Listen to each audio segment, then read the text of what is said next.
Oke, shalom anak-anak. Shalom. Hari ini kita mau belajar tentang Allah bekerja di dalamku. Nah, sebelum itu, ayo kita berdoa dulu yuk. Nanti kita tolong yang berdoa sambil pengaribuan. Mari kita berdoa. Ya Tuhan, kami akan mulai belajar kami ya Tuhan. Memberkati Pak kami, Bapak Guru ya Tuhan, Bapak senantiasa diberkati kami ya Tuhan. Juga Tuhan memberkati murid ya Tuhan. Amin. Amin. Oke, nah kita hari ini mau belajar tentang Allah bekerja di dalamku. Siapa di sini kita tahu kalau Allah itu, roh Allah itu ada di dalam diri kita. Ayo, siapa yang tahu? Nah, jadi ketika Allah menciptakan manusia, Allah akan menghembuskan nafas ke hidung manusia, dan itu membuat manusia itu hidup. Nah, nafas Allah ini itu menjadi roh bagi diri kita, menjadi roh Allah menjadi bagian dari hidup kita, dari diri kita. Roh Allah ada tinggal di dalam diri kita. Nah, jadi roh Allah itu ketika manusia diciptakan, roh Allah itu tinggal di dalam diri kita ini. Nah, Bapak pasang di sini salib aja ya.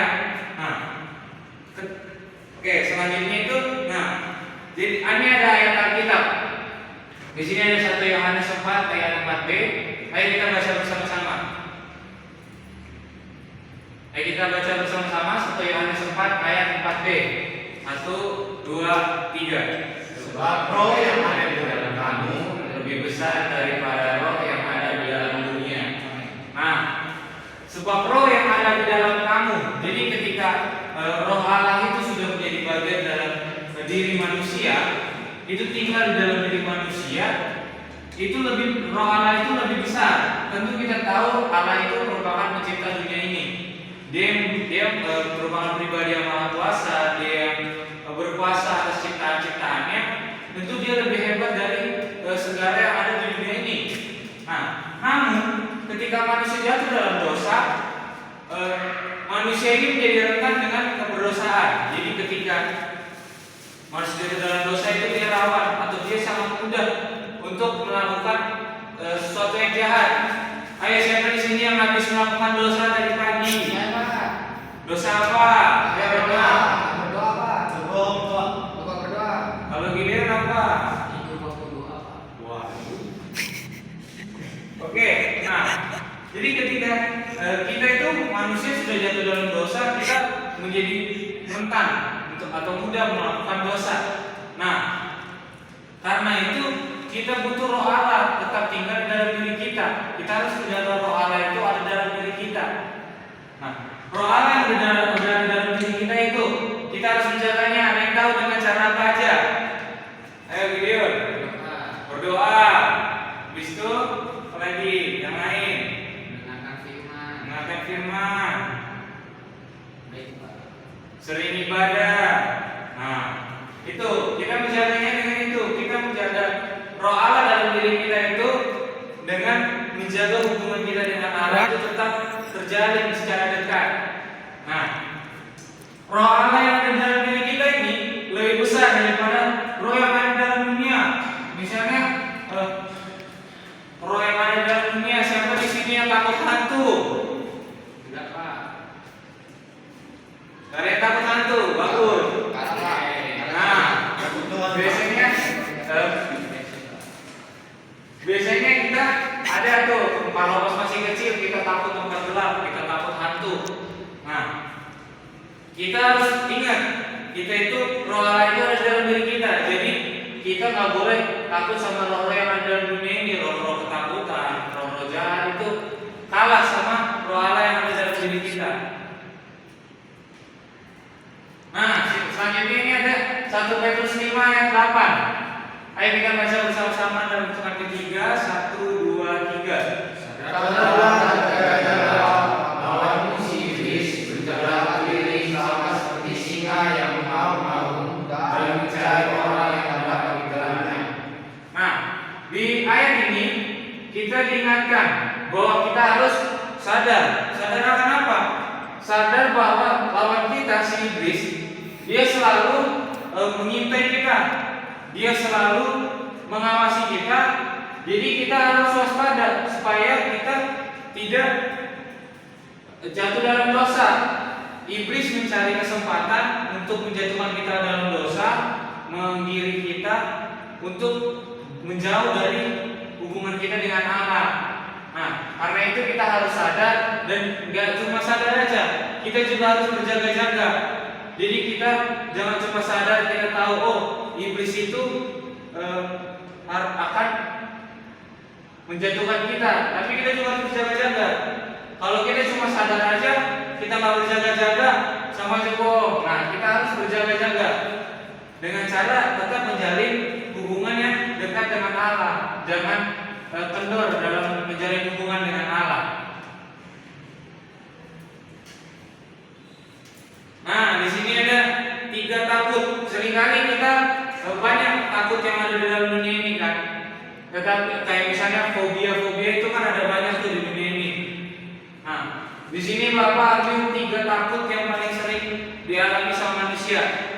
Yang pertama itu ada takut gelap. Nah, siapa di sini yang dulu masih kecil takut gelap? Berani-berani semua anak didik Bapak ini. Nah, biasanya anak kecil itu takut gelap.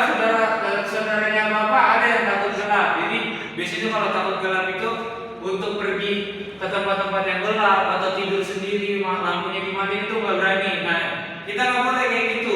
Kita harus berani. Kita jangan takut sama gelap, karena kita harus ingat lagi roh Allah yang ada di dalam diri kita itu lebih besar. Jadi biasanya kan orang yang takut gelap itu kan karena merasa di dalam kegelapan itu ada sosok yang menakutkan. Nah, kita harus percaya bahwa roh Allah itu lebih hebat, lebih kuat dari sosok-sosok yang menakutkan itu. Roh Allah itu adalah pencipta, dan dia Allah yang maha kuasa. Nah, ini poin kedua ini juga takut hantu. Takut hantu. Nah, ini berkaitan juga dengan poin pertama. Takut hantu ini seringkali membuat kita nggak berani, kayak misalnya lewat kuburan atau nonton film horor pun nggak berani, atau lihat yang serem-serem, atau misalnya kayak tempat-tempat gelap tadi juga biasanya takut karena merasa ada sosok hantu di situ. Nah, balik lagi kayak tadi, kita harus percaya roh Allah itu lebih hebat. Roh-roh yang ada di dunia ini tuh nggak ada apa-apanya sama roh Allah. Allah itu adalah Allah yang maha kuasa.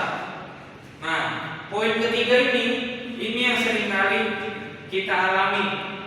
Di sini Bapak mau nanya, siapa yang punya teman di luar Kristen? Nah, Gideon, pernah nggak cerita sama temennya tentang kebaikan Tuhan? Kalau sama pengaribuan, pernah nggak? Tidak. Kenapa? Karena tidak pernah takut.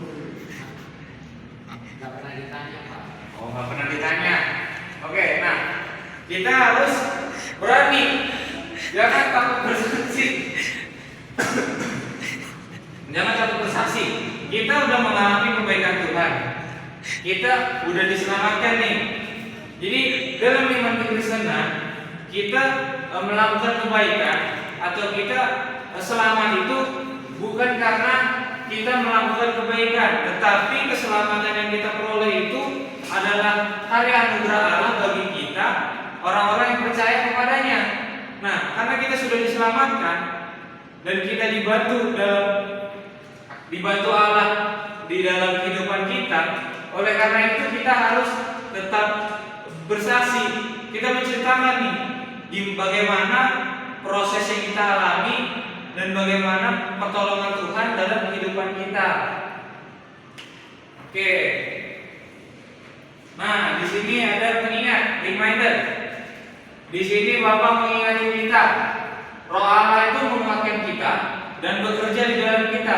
Jadi kalau misalnya kita mengalami masalah, kita mengalami rintangan atau permasalahan di hidup kita ini, kita harus ingat, walaupun masalah itu kayak rasanya berat banget, tapi kita harus ingat kalau roh dan Roh Allah itu pasti bekerja di dalam kita.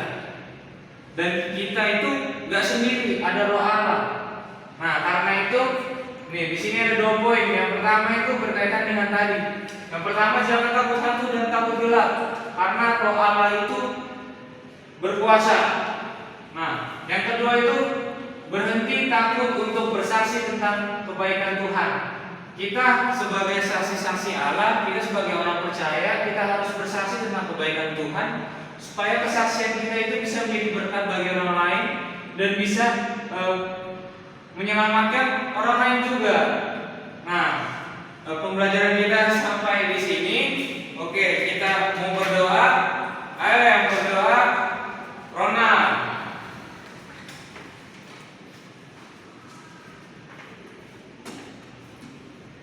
Oke teman-teman, sebelum kita mengakhiri pembelajaran kita, mari kita berdoa. Bapa kami bersyukur Tuhan, terima kasih buat hari ini kami sudah mengikuti pembelajaran dengan baik Tuhan Yesus, karena apa yang disampaikan oleh guru kami Tuhan dari pembelajaran bagi kehidupan kami ke depannya Tuhan Yesus. Terima kasih Bapa, tentang yang akan mula keberkati kami Tuhan Yesus. Terima kasih Tuhan, kami sudah berada dalam syukur ya. Amin. Terima kasih.